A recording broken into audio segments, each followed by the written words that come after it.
What do you remember most about the creative process going into SWAS, and what did you bring to the table at that time? SWAS. Oh wow, crazy. We were just talking about this the other day. Cause don't you wish your girlfriend was hot like me?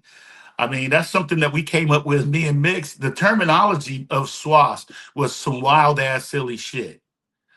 And that word came from me and Mix at the time. We used to work at an arcade and we had this pinball machine. And it was the Flash Gordon pinball machine. So this Flash Gordon thing, when you hit the certain bumper or something like that, it would say floss. It was supposed to say flash, right? But the machine was messed up, so it would go sloss. And we'd be like, what's wrong with the machine? It's saying SWAS. What's SWAS? But we just kept saying, man, I'm SWAS. We were just SWAS. And we was like, man. And it just stuck with us. And then we would like, we had terminology and different things me and Mix would say, like with girls and everything. Like if a girl would be feeling us or something like that, and they would peeping us out and watching, we'd be like, oh, we got points, no deductions. You know what I'm saying? We had terminology that we were building and that's what came from all that. SWAS points, no deductions. I come complete with freakings. See, people don't know all that stuff is really just that's this that essence of what we were doing, hanging out at the arcade, man, Right. giving people quarter for machines and stuff. And that SWAS, that's where that came from. Mm. SWAS. So SWAS, we ended up saying we said, well, we gotta make it mean something.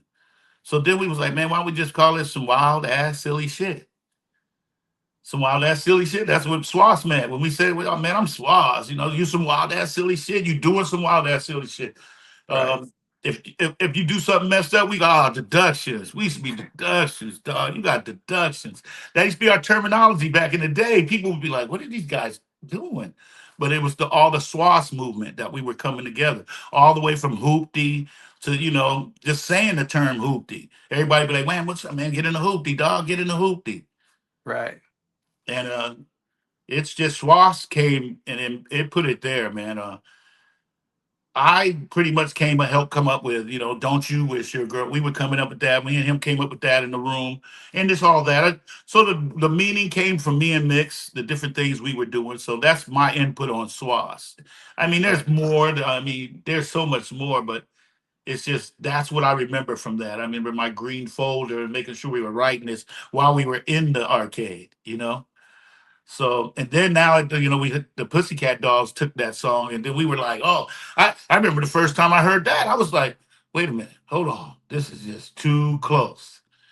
I called Mix from the club. I was in the club when I first heard it. I was on the dance floor with the chicken. All of a sudden, I heard "Don't You Wish Your Girl." I was like, the hell? I said, hold on a minute. Hold on a minute.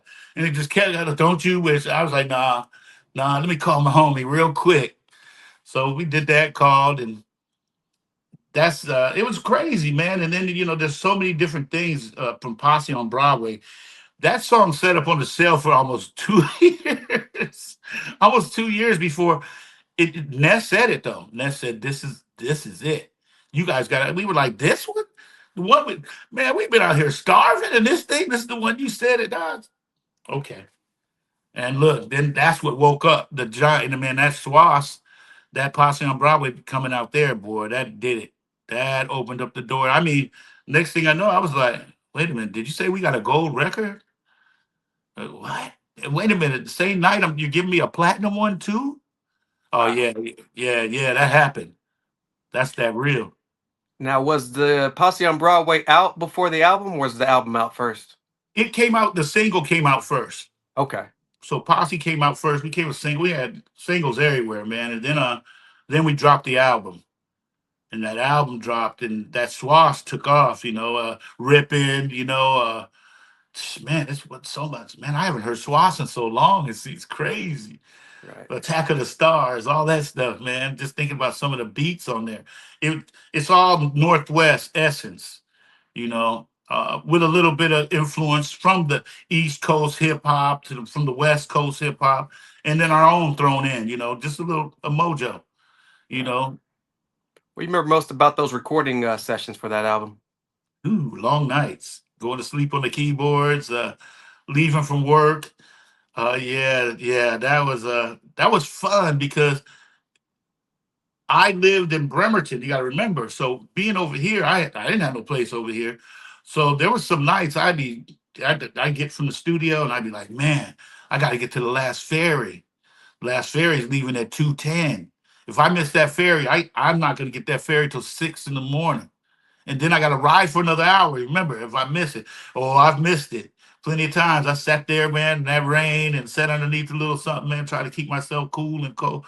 Yeah, there was some long nights, and once, and that's after I worked, and then I had to go back home, sleep a little bit, change, and get back on the ferry and come back over, go to Right. work and go to the studio. No car. Wow. Yeah, it was wild. He would pick me up here and there, but I would meet him at downtown. He would swoop me up from downtown because he lived in the South End, and that was like half an hour, 20 minutes Right. from where he was at. So, and but we worked up north, and that was we worked out by Northgate, and that was from downtown. That was another on the bus. Yeah, that was a journey, you know. But when he picked me up, it was cool. Another 20, 25 minutes. Right. My first introduction to you was the video Posse on Broadway. What do you remember most about that video shoot? Man, videos used to take a long time back then. I mean, we had to go everywhere in the city. We had different locations that we wanted to shoot at, and then when we told people where we're going to be, and it was good to see the homies come and meet up, and the people come out and being in the limo, and it was just nice being up at Dick's and just vibing with the people that we had around us. And some of those people I still see to this day there in the video. It's funny because when we run into each other, we start cracking up, and our kids be tripping off us now. Right. No, it was good, man. Being around like Ness and Mix and Kid and Attitude Adjuster, Larry the White Guy. It's just because we were just all man. We were all over the place. We were vampires. That's what I tell everybody. It's like they're like, man, you want to go out tonight? It's like, ha. You guys have no, I did that. You know how many decades I did this thing, going out at night, late at night, and being out all night. I was like, you guys don't understand. Yeah, I'm the real meaning of a vampire. Right. And those guys understand, man. Posse on Broadway. Broadway alone is just a place where we hang out at. On Friday nights, we go and drive up there. I never imagined that I would even live up on there, but I ended up living in the alley back behind Dick's. I used to crawl out my window and go get hamburgers, and then drive back, go back into, crawl back into my window across the alley. That's how close I lived to Dick's. It was crazy, man. And we'd hang out, meet girls there, meet the homies, because it was just a cruise all the way down. And that's where one of the most popular clubs, Club Broadway, was on Broadway. And everybody went to Club Broadway. Everybody. So it was like Broadway and shooting there and doing that video, it meant a lot. Um, Thinking about it now, I wish Ness was here because he would just laugh and because we were doing some goofy stuff, behind the scenes stuff. I remember us, just we had these rank sessions and everything, and I remember us ranking when the camera wasn't on us, we'd be talking about each other, talking about your ears, your teeth, we be your girlfriend, your mom. Right. Yeah, that's what I remember about that. We had good times, man.